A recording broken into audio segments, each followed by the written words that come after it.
គឺជាត្រនំទីមនោរម្យបនលំបោប្រាំមានអ្នកណាដឹងទេថាជីវិតកម្មត្រាស់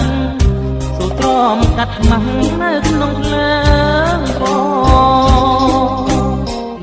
បេះដូងនាងផ្ញើនឹងព្រែញាតនា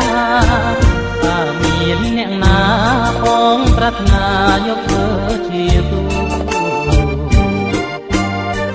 ជួយនាងឲ្យផុតពីភ្លើងពណ៌ស៊ីជម្พูទោះក្នុងចិត្តងស៊ូមិនវាចាយ៉ាងហោចមានបងសុំស្មងខែងផ្សេងឲ្យនាងស្រមៃពេលលឿយកាយាសុំរួងណែនិតសាយចិត្តមេត្តារឿងកន់ឡងមកមិនប្រកាន់ទៅដីស្នេហ៍ឧត្តមដែលខ្ញុំធ្លាប់គិត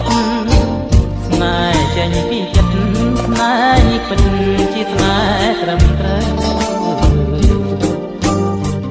ស្ម័គ្រចិត្តសាងស្នេហ៍នឹងអូនរួមក្បូនក៏ទៅចោលអាដិតនៅខ្លាំងស៊ីជម្พู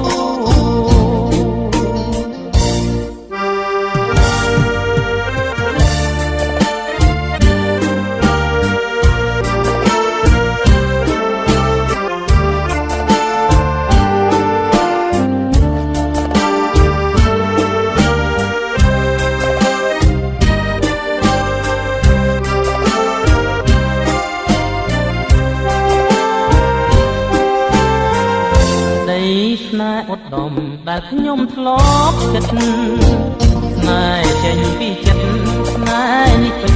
ជាស្នេហ៍ត្រឹមត្រូវស្ម័គ្រចិត្តសាងស្នេហ៍នឹងអូនរួមក្បូនក៏ទៅចោលអាដិតលើ